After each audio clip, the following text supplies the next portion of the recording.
Breaking news, a 3-year-old boy shot at a local Walgreens. What we're learning about a second victim, their injuries, and the investigation so far. A suspect is dead after a deputy shot him here at UNC Health Johnston. What the sheriff's office says led up to that incident. And WRAL investigates found violence is happening more often at local hospitals. How it's affecting the care you receive. Get ready for the hottest days so far this summer. The timeline for the return of the heat and humidity. We want to get to some breaking news right now. A 3-year-old boy and a man hurt in a drive-by shooting outside a Durham drugstore. Thanks for joining us. I'm Ashley Rowe. And I'm Gerald Owens. This happened outside the Walgreens on Fayetteville Street within the last few hours. WRAL's Willie Danley is live at the scene. And Willie, what are investigators telling you about this so far? Gerald, investigators are telling us that blue car that's behind this crime scene tape, that is the center of this investigation. You can actually see all of those evidence markers that are right there on the ground. According to them, they believe that this is a drive-by shooting that sent an adult male to the hospital with injuries and a 3-year-old child to the hospital with serious injuries. Take a look at this video that we captured here on the ground and you can get a sense for just how large this crime scene is. This is the Walgreens pharmacy that's off Fayetteville Street in Durham. According to investigators, this all happened around 4:46 this afternoon. They say that a car came into this parking lot and it shot at that adult male and child that were inside of that vehicle. Right now, Durham police don't believe that there's any threat to the public, but they don't have any suspects in custody, and they also weren't able to share any information about potential suspects. This is an ongoing investigation, so we're going to continue to reach out to investigators and people in this area to see if we can find out any more information. In Durham, Willie Danley, WRAL News. All right, thank you, Willie. And that wasn't the only shooting in Durham this afternoon. New at 7, another shooting happened at the Soho Apartments on Chalk Level Road. This is the scene right outside. Evidence markers on the ground, on the sidewalk, and the staircase. An officer at the scene told WRAL one person was shot. That person is recovering from minor injuries. So far, no word of any arrests. Several people were taken to the hospital after a deck under construction collapsed near North Hills. Crews responded to Rockingham Drive just after 2 o'clock this afternoon. WRAL has learned a 2x8 support beam snapped as workers were building a deck. 5 workers were hurt in the collapse. Take a listen to radio traffic from first responders describing how they cared for some of the injured workers. We're going to carry them out to the road because we can't get a stretcher back here. So your first 2 units will have both patients out to the road for their arrival. We did our research on AR homes and found no prior violations. US 70 in Johnston County has reopened after 1 person was killed and 6 others injured in a crash. Earlier today, all eastbound lanes were closed near Swift Creek Road and Wilson's Mills. This is the scene from Sky 5. The Highway Patrol says a tractor trailer didn't slow down for a lane closure, and that led to this crash. We're still trying to learn the names of the people involved, and whether that driver will face any charges. A man accused of trying to take a deputy's firearm in the parking lot of UNC Health Johnston in Clayton is dead. WRAL's Destiny Patterson spoke with people who saw the large police presence and how first responders kept people safe at the hospital. The parking lot was full of law enforcement officers here after a deputy killed a suspect. The sheriff says that it all started from a confrontation here in this parking lot.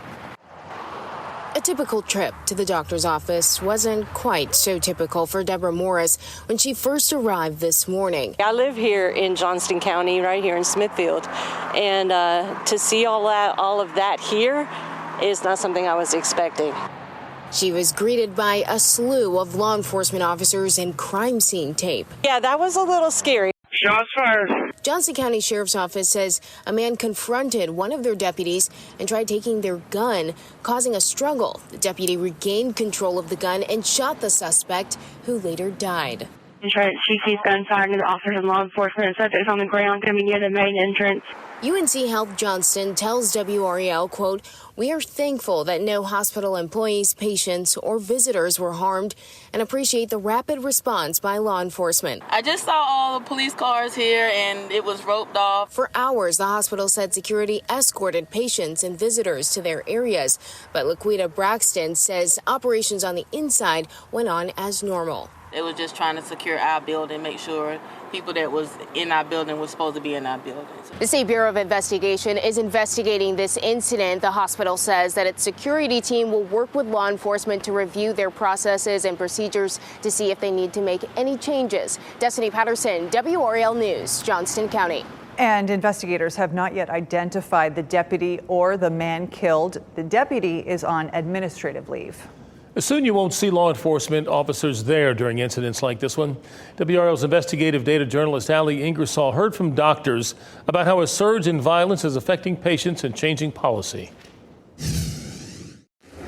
Dr. Jennifer Casaletto dreamt about working in an emergency department for years. I have the opportunity to treat everyone, and being able to be with them on many of their worst days is what we train to do. But she never thought she could be put in harm's way by trying to keep others healthy and safe. I almost view the verbal threats and someone throwing urine or cursing at me as something that is a part of the job. And I know it shouldn't be that way. WRAL Investigates found felony assaults against healthcare workers jumped 7.5% between 2022 and 2023, according to court records.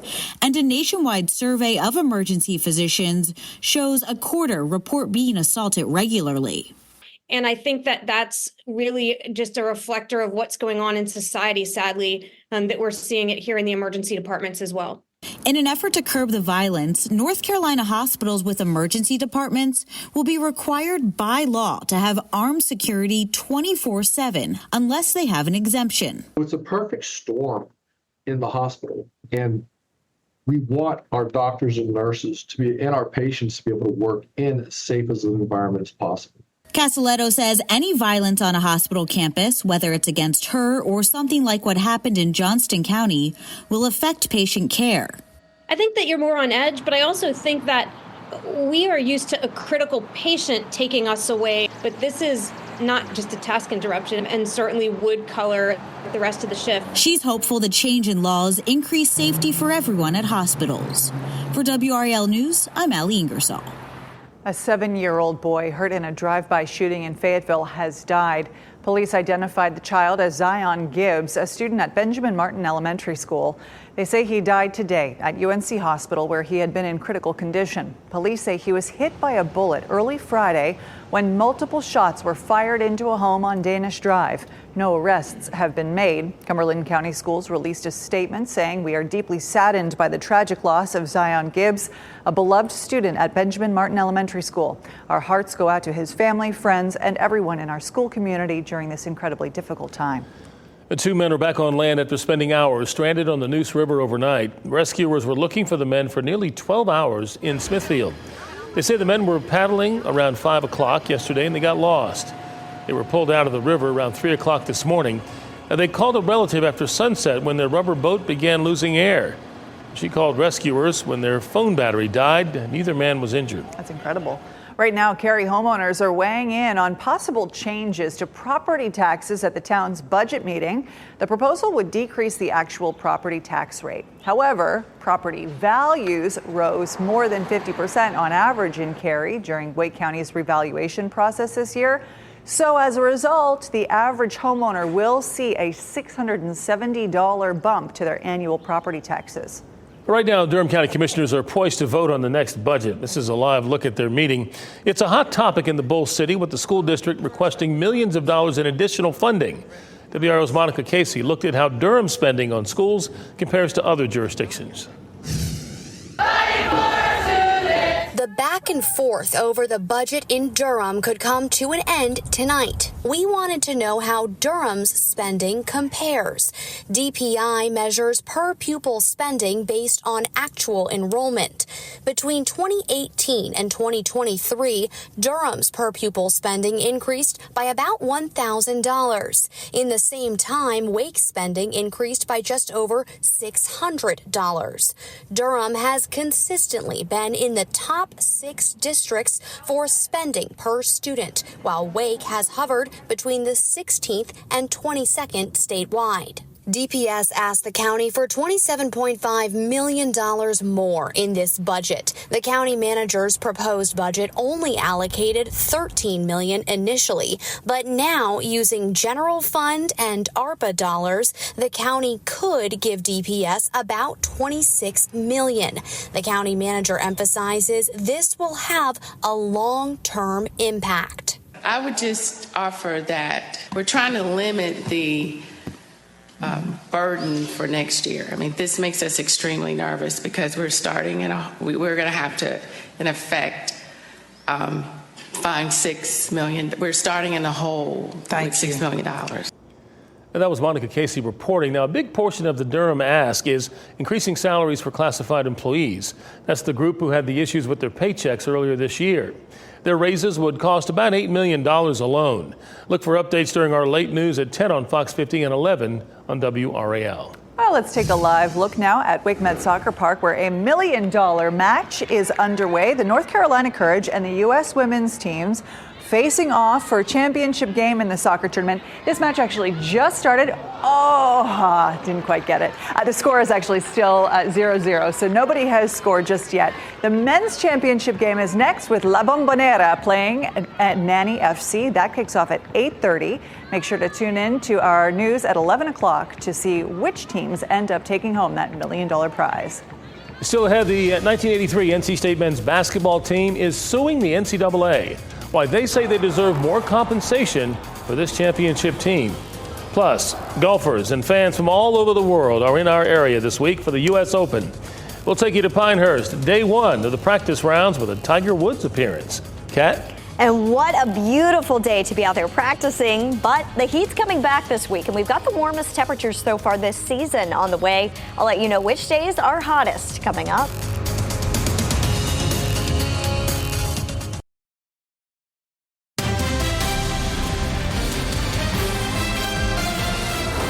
The 5 on News side continues to push for answers about PCB testing at NC State's Poe Hall. Two outside experts say the 17 air samples that were taken are not enough to accurately show how much of the cancer-causing toxins are in that building. People who worked and studied at Poe Hall also told WRAL they want the university to explain this. When we asked for more information, the university would only say the report speaks for itself. Our team followed up with an email asking again for specific insight into how Geosyntec decided to take just 17 air samples when scientists say hundreds of samples are needed. A university spokesperson didn't respond to that question Friday when we asked, and didn't respond when we asked them again today. Members of the 1983 Cardiac Pack are suing the NCAA, becoming the latest former college players to say they have been cheated out of fair compensation for years. This is video of the team's legendary buzzer beater win to clinch the national championship victory under coach Jim Valvano. The lawsuit was filed today in Wake County Superior Court. It seeks in excess of $25,000 in damages plus interest. 10 former players, including Thurl Bailey and Cazell McQueen, have signed onto the suit. So far, neither the NCAA nor the Collegiate Licensing Company, also named in the lawsuit, have responded to requests for comment. A new pharmaceutical plant coming to Lee County has approved plans to build a state-of-the-art facility. These are the renderings of the site. It would be located in Sanford. This will be the Japanese company's first North American plant. The move will create 100 jobs. Governor Cooper said this deal was one that he was able to close during a trip to Tokyo last year.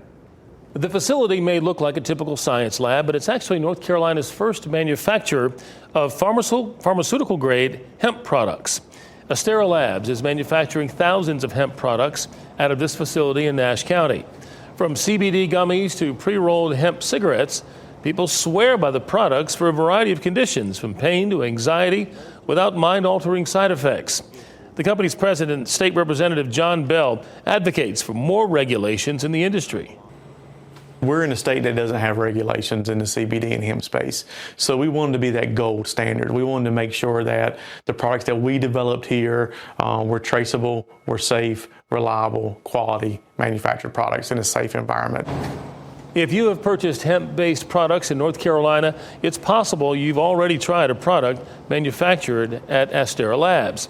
Soon you'll find their personal brand, Southern Ease, on shelves across the state. All is quiet here at Carolina Beach. Beautiful picture here.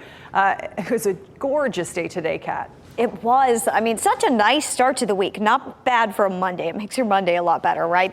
Well, 52 is our current dew point, and that puts us in the comfy category, which is pretty good for this time of year. It's feeling nice outside right now.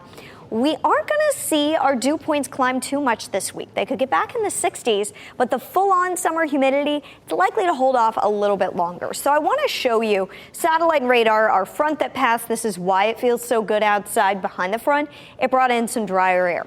Something interesting that we'll watch this time of year is perhaps we could see an area of low pressure try to spin up along this front. You always have to watch for that as these stalled fronts sit off the southeast coast. Sometimes they can spin up into weak tropical systems. The European model has shown some signs of that. Meteorologist Mike Mays will have an update on that later tonight. But at this point, that would be moving away from us, so no threats expected for us here in North Carolina. But we'll keep an eye on that for you. The big story this week is the heat. The heat is coming back. 94 on Friday would be the hottest day so far this season. Previous hottest day was 93 degrees. 86 is our normal high this time of year. 85 for tomorrow, 87 Wednesday. And then we're back in the low to mid 90s Thursday and through the weekend. Thursday will be our transition day back toward the heat. But, you know, I mentioned 94 would be the hottest day so far this season. Of course, we expect that we'll get a lot hotter than that this summer. The hottest temperatures of the summer for the past 5 years was 102 last year and the year before. In 2020, we had 100 and 100 in 2018 as well. So those are just some of our recent years and how hot it's been out there.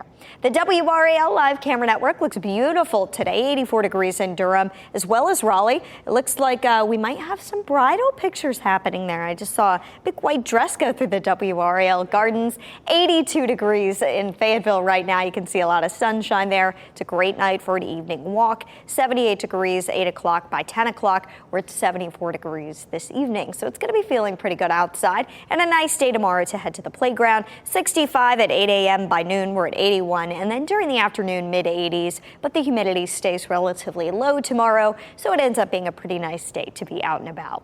Looking ahead, though, we've got the heat building back in this week. 94, mostly sunny Friday, mostly sunny Saturday and Sunday as well, with highs in the low to mid 90s this weekend. It is going to be hot in Pinehurst for the U.S. Open.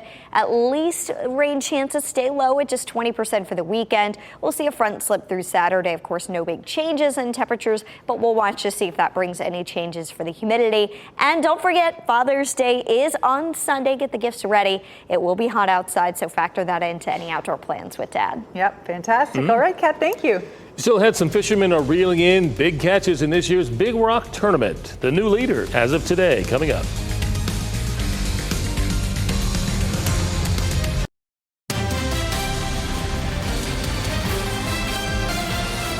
Just a few days away now from the start of the U.S. Open. So here's a live look at Pinehurst. What a beautiful day today to sort of kick off all the festivities. A lot of people with tickets coming to just get excited about things. Yeah, the practice round, the players want to size up this difficult golf course, including Tiger Woods. WRAL's Chris Lee was there all day, and he has a glimpse of the action. Raleigh native Webb Simpson grew up coming to Pinehurst. In fact, he says he still visits the area twice a month with his family. So the former U.S. Open champion made it a priority to get back here as a golfer. So this place is my favorite place. Webb Simpson showed a burst of excitement speaking to the media today after his practice round. This week is perfect for the 2012 U.S. Open champion, growing up in the area and Pinehurst being his favorite place to golf. But he almost didn't make it. Simpson had to qualify last weekend at Duke and had to hit a 15-foot putt to lock in his spot. So expect him to make the most of his opportunity this week. It's a long day, especially for someone who understands how sweet it is to be in a major, especially U.S. Open here at Pinehurst. It was like there was that pressure on me, but I think it was good and bad. It allowed me to really take the qualifier serious, do my prep work beforehand, and don't take it for granted. And, you know, I'm so happy the scores weren't that good the second round because it got a little tricky, but it was good enough. This morning, Tiger Woods and other big names decided to hit the links for some practice here at Pinehurst #2. Woods is a 15-time major winner, including winning the championship here 3 times. He receives a special exemption to play here at Pinehurst this week, and many believe that Woods can still win it all. Chris Lee, WRAL Sports, Pinehurst. WRAL is your home for the U.S. Open at Pinehurst. Our team will have complete coverage leading up to and during the tournament on your phone, tablet, and TV. The first round tees off on Thursday. I want to take a live look now at Wake Med Soccer Park, another big sporting event going on, and the stands are packed. A great crowd out there today. The U.S. women's team is facing off against the North Carolina Courage for the championship game and the chance at $1 million in the soccer tournament. It's so cool seeing the stands just packed. So the match started in the last half hour. Score right now at last check was 1-0 for the U.S. women's team. The men's championship game is next with La Bombonera playing Nanny FC. Did I say that right? You did. Thank you. So that match kicks off at 8:30. Make sure to tune into our 11 o'clock news to see which teams end up taking home that $1 million prize. There is a new leader at the Big Rock Fishing Tournament in Morehead City. Yeah, Game Time brought in a 516-pound blue marlin around 4:30 tonight. He snagged the top of the leaderboard from Release. They brought in a 504-pound fish just before 3 o'clock. Now, Release still walks away with this year's Fabulous Fisherman Prize, which is the first catch over 500 pounds. Get this, that's worth over $1.7 million. Wow. Now, if Game Time's marlin as the largest fish, the group will receive $1.8 million. Oh, so only $100,000 more for getting the first 500-pounder. You can get a 1,000-pound fish, but you only get $100,000 more. A 1,000-pound fish? Can you imagine? That's wild. Yeah, that's a big guy right there. Yeah. Enough of that. Thank you for watching and making WRAL your choice for local news. Our next newscast is at 10 on Fox 50 and 11 on WRAL. I hope you have a great night.